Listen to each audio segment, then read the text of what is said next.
Migraine, భుజం నొప్పి, నడుం నొప్పి, మోకాలు నొప్పికి నిజమైన పరిష్కారం ప్రాణ పెయిన్ క్లినిక్ లో.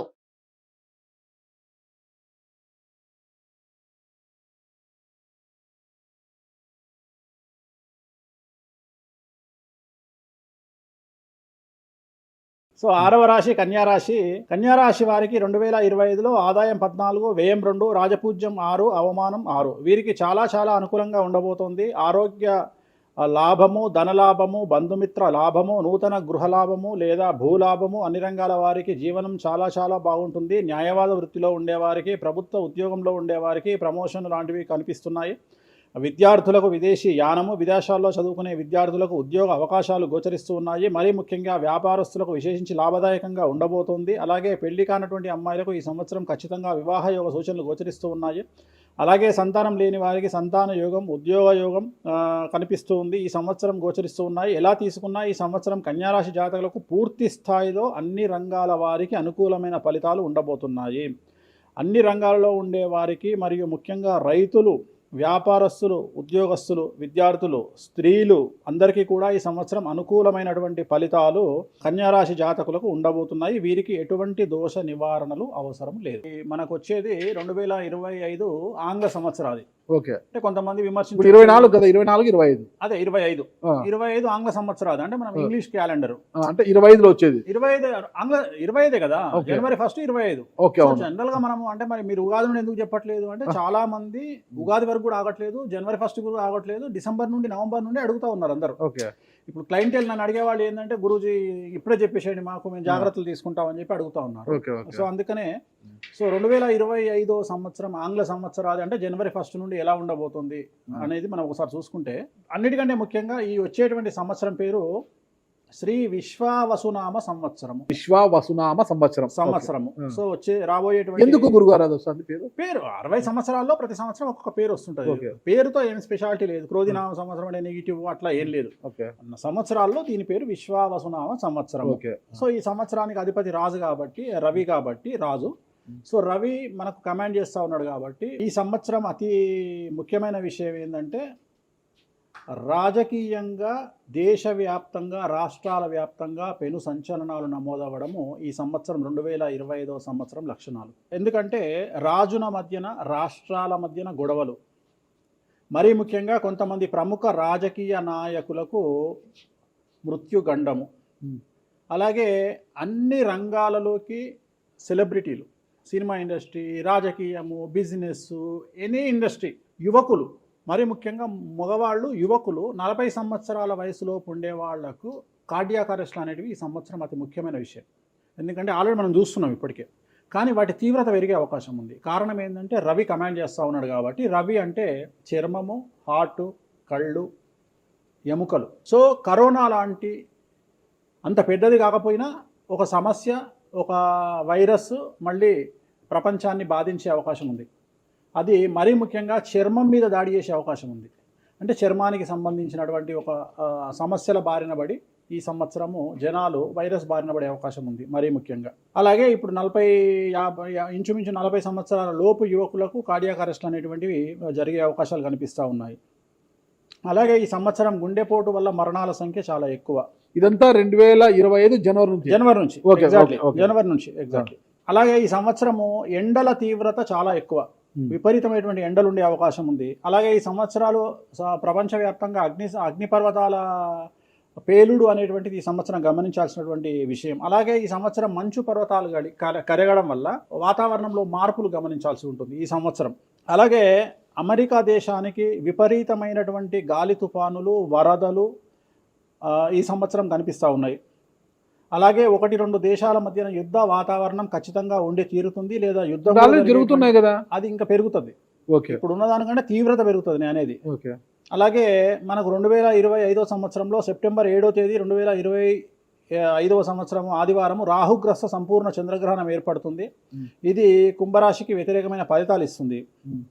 అలాగే వచ్చే సంవత్సరం అంటే 2025 సంవత్సరంలో మే 9వ తేదీ నుండి సరస్వతి నదికి పుష్కరాలు అనేటువంటివి ఏర్పడతా ఉన్నాయి. ఈ సంవత్సరము రాజకీయ నాయకులకు సంబంధించి మరీ ముఖ్యంగా ఇందాక మనం మాట్లాడుకున్నట్టుగా పవన్ కళ్యాణ్ గారికి ఏలినాటి శని వెళ్ళిపోతుంది. అలాగే లోకేష్ గారి జాతకరీత్యా, పవన్ కళ్యాణ్ గారి జాతకరీత్యా విపరీత రాజయోగం అనేటువంటిది కనిపిస్తూ ఉంది. జగన్మోహన్ రెడ్డి గారికి లేదా రాజయోగం వల్ల? ఇప్పుడు లేదు, ఈ సంవత్సరం లేదు. ఓకే, అంటే 2025 సంవత్సరంలో లేదు. 29 కన్నా ఉందా? 20 అది మన తర్వాత మాట్లాడు. ఓకే ఓకే 25లో మాత్రము నేను అనేది ఏంటంటే ఇప్పుడున్న స్థాయి కంటే వీళ్ళిద్దరికి ఇంకా పై స్థాయికి వెళ్ళే అవకాశం ఉంది. లోకేష్ బాబు కానీ పవన్ కళ్యాణ్ గారు కానీ. అదే నాకు అర్థం కావడం, వాళ్ళిద్దరు మంత్రులే, నాకు తెలియదు కదా. సీఎం, ఈయన మంత్రి. నాకు అర్థం కాదు. ఇంకా ఇప్పుడు ఉన్నటువంటి పదవుల కంటే కూడా గొప్ప పదవులను వీరు పొందేటువంటి అవకాశాలు కనిపిస్తున్నాయి. రాజ్యసభ తీసుకెళ్ళిన కేంద్రానికి వెళ్తారా ఏంటి? కేంద్ర మంత్రులు అవుతారా? కేంద్ర మంత్రులు వెళ్తారా? పెద్దదే కదా, కేంద్ర మంత్రి అనేది పెద్దది కదా. సో అది ప్రభాస్ గారి జాతకంలో చాలా అనుకూలమైనటువంటి ఫలితాలు, శుభవార్తలు వినేటువంటి అవకాశాలు కనిపిస్తా ఉన్నాయి. వివాహం అవుతుందా చెప్పలేము, ఎందుకంటే తులారాశి కాబట్టి వివాహం కావచ్చు. సో ఫ్యాన్స్ కి ఇది పండగనే, పెద్ద పండగనే. ఓకే సో ఇది ఓవరాల్ గా ఇంకా బేసిక్ డీటెయిల్స్. అట్లా ఎక్కువగా ఒక పూజ మాత్రం ఎక్కువగా చెప్పారు, చాలా మంది కూడా చెప్పారు. తిరునల్లార్ శనీశ్వర ఆలయం, శని ఎఫెక్ట్. ఓకే, ఎక్కువ మందికి తిరునల్లారు చెప్పిన అక్కడ ఎంత 450 రూపాయలు ఉంటుంది పూజ. అది తిరునల్లారు పాండిచ్చేరిలో ఉంటుంది, అక్కడికి వెళ్ళి పూజ చేసుకుంటే సరిపోతుంది. ఇది పేరును బట్టి ఈ రాశుల ప్రకారం ఇలా ఉంటుందని మీరు రాశారా, లేకపోతే వాళ్ళ డేట్ ఆఫ్ బర్త్ ప్రకారం? నక్షత్రం బట్టి, నక్షత్రాలు. ఓకే, నక్షత్రాలు వాళ్ళకి అర్థమైపోతుంది, వాళ్ళ నక్షత్రాన్ని బట్టి. అశ్విని నక్షత్రం మేషరాశి, భరణి నక్షత్రం మేషరాశి, పుష్యమి నక్షత్రం కర్కాటక రాశి. మీ రాశి నా రాశి ఒకటే. నా రాశి ఏదో నాకు తెలియదు గురుగారు. మీది వృశ్చిక రాశి. మీది అదేనా? మరి ఎలా గురుగారు ఈ మధ్యన బాగానే ఉందంటారు? మనకు బాగుంది, ఇంకా మన రచనే, ఇంకా రచనే రచనే. ఇక ఎట్లా రచ్చ? ఇంత వివాదాలు అవుతున్నాయి, ఏం కథ అసలు? ఇంకా లైఫ్ అన్నప్పుడు ఇప్పుడు రేవంత్ రెడ్డి ఉన్నాడు, రేవంత్ రెడ్డి ఎన్ని కష్టాలు అనుభవిస్తే సీఎం అయినాడు. అంటే ఇక కష్టం తర్వాత సుఖం రెడీగా ఉంటుంది. ఓకే, ఇప్పుడు కష్టపడ్డారు కాబట్టి మీకు సుఖం ఉంది అంటారు. మీకు కాదు, మళ్ళీ మీకు మనకు అందరికీ. ప్రతి మనిషి జీవితంలో పండ్లున్న చెట్టుకే రాయి దెబ్బలు, అంతేగాని పళ్ళు లేని చెట్టుని కూడా పట్టించుకుంటాడు. పళ్ళు ఉంటేనే దాన్ని రాయి చేస్తారు. అట్లనే మనం కూడా అంతే అండి. వేణుస్వామి అంటే పూజలకు పెట్టింది పేరు. పెద్ద పెద్ద రాజకీయ నాయకులకు, ముఖ్యమంత్రులకు, కేంద్ర మంత్రులకు, పెద్ద పెద్ద వాళ్ళకు కూడా ఇక్కడ కాదు, మీరు అబ్రాడ్స్ కూడా వెళ్ళి పూజలు చేసి వస్తున్నారు. చాలా కాస్ట్లీ స్వామి, చాలా గొప్ప పూజలు చేస్తుంటారు, అంత పవర్ఫుల్ పూజలు. అంటే ఇప్పుడు మీరు చేస్తున్న పూజల మహిమ వల్లనే మీ మీద ఇన్ని వివాదాలు వచ్చినా కూడా మీరు బయటపడగలుగుతున్నారు. 100% పర్ఫెక్ట్. ఇక దానికి ఆన్సరే లేదు. ఇక ఇప్పుడు మనం కొట్లాడాలంటే 10 రకాలు ఉంటాయి, మనం కొట్లాడతలేము. అందుకనే మనం ఒకటే, మన పూజల్ని మనం నమ్ముకుంటున్నాం అంతే, అమ్మవారిని నమ్ముకుంటున్నాం. ఇప్పుడు ఒక్కొక్క సమస్యకి ఒక్కొక్క అమ్మవారు పరిష్కరిస్తుంది దశమహావిద్యల్లో. మనం అదే చేస్తున్నాం. ఇప్పుడు నేను ఒకటే మాట చెప్తా, కాంట్రవర్సీస్ వచ్చినాయి, మీరు అడిగినరు, ఎన్ని సమస్యలు వచ్చినాయి. జనాలు ఏం ఆలోచిస్తారంటే వేణుస్వామి ఈ సమస్యల నుండి బయటపడతాడా, పడితే ఎలా పడతాడు? నేను ఒకటే అనుకుంటున్నా, ఇంతమందికి పూజలు చేసి వాళ్ళ సమస్యల నుండి బయటపడడానికి ప్రయత్నించే నేను, నాకు వచ్చిన సమస్యను కూడా అదే పూజల ద్వారా బయటపడడానికి ప్రయత్నం చేస్తున్నాను. వివాదాలు చుట్టుముడుతున్నాయి, సోషల్ మీడియాలో వైరల్ అవుతున్నాయి, ఉమెన్ కమిషన్ మీ మీద ఫిర్యాదులు చేశారు. ఇన్ని చేసినా కూడా ఎక్కడా మీకు ఉచ్చు బిగుసుకోవడం లేదు, బయటపడుతున్నారు. ఇది మీ పూజల మహిమనా, లేకపోతే ఏమన్నా బ్రైబ్ చేస్తున్నారా? అమ్మవార్లు ఇప్పుడు ఉదాహరణ, మనం తెలుగు రాష్ట్రాల్లో ఉంటాం, వెంకటేశ్వర స్వామి వారు అంటే మనకు తెలుసు. ఇప్పుడు తమిళనాడులో పెరుమాళ్ అంటారు వెంకటేశ్వర స్వామిని. అదే నార్త్ ఇండియాకి వెళ్తే బాలాజీ అంటారు. వాళ్లకు బాలాజీ అంటే చాలా భయం. అలాగే మన రాష్ట్రంలో మనకు తెలిసిన వాళ్ళకి కామాఖ్యలో ఉండే అమ్మవారు అంటే భయం. కానీ తెలియని వాడికి భయం ఉండకపోవచ్చు, వాడి ఇష్టం వచ్చినట్టు కామెంట్ చేయొచ్చు అమ్మవారు. చాలా మందికి మీరంటే భయం అనుకుంటా, అంటే మనం చేసే పూజల వల్ల ఉండొచ్చు. ఓకే, నేను అనేది ఏంటంటే, నేను చేసే అదే ఇందాక మనం మాట్లాడుకున్నప్పుడు అదే చెప్తున్నా, వామాచారంలో పూజలు చేయాలంటే భయపడతారు. కారణం ఏమిటి అంటే, ఖచ్చితంగా మందును ముట్టుకోవాలి, నాన్ వెజ్ను ముట్టుకోవాలి. దానికి వీళ్ళు చేసే పూజలు అడ్డుపడతాయి. అంటే వీళ్ళు సమాజంలో భయపడతారు కాబట్టి వీళ్ళు వాటి జోలికి పోరు. తాంత్రిక పూజలు లాగా ఉంటాయి మీరు చేసే తాంత్రిక తంత్ర మార్గం అంటారు దాన్ని. శ్రీకాళహస్తిలో కాదు శ్రీకాళహస్తిలో రావుకేతు పూజ చేయించుకున్నారు కదా, తాంత్రిక పూజలే. అది నిమ్మకాయ పెడితే తంత్రమే, గుర్తుపెట్టుకోండి. నిమ్మకాయ ఎక్కడ పెట్టినా తంత్రమే. మిమ్మల్ని కాపాడుతోంది మీరు చేస్తున్న పూజల మహిమే. అంతే అంతే అంతే, వాళ్ళే చూసుకుంటారు. నేను అనే పాయింట్ ఏంటంటే, నేను ఒకటే చెప్తున్నానండి, తప్పు చేస్తే నన్ను అమ్మవారు సర్వనాశనం చేస్తుంది. అమ్మవారిని విమర్శిస్తే వాళ్ళ సంగతి అమ్మవారు చూసుకుంటది. అంతేనా? అంతే. ఇక నాకు అవసరం, నేను కొట్లాడను చెయ్యను, నాకు అనవసరం, నాకు లొల్లే వద్దు. నాకు నేను దేవుళ్ళని నమ్ముకున్నా, నా పని అదే. నాకు హిమాచల్ ప్రదేశ్ కామాఖ్య కాకపోతే, బాగాలముఖి కాకపోతే, తారాపీఠ పోతే, ఇప్పుడు మన తారాపీఠ పోయి వచ్చిన. చాలా మందికి తెలియదు, తారాపీఠ అని కలకత్తా నుండి 300 కిలోమీటర్లు ఉంటుంది. మీరు కావాలంటే గూగుల్ చేయొచ్చు.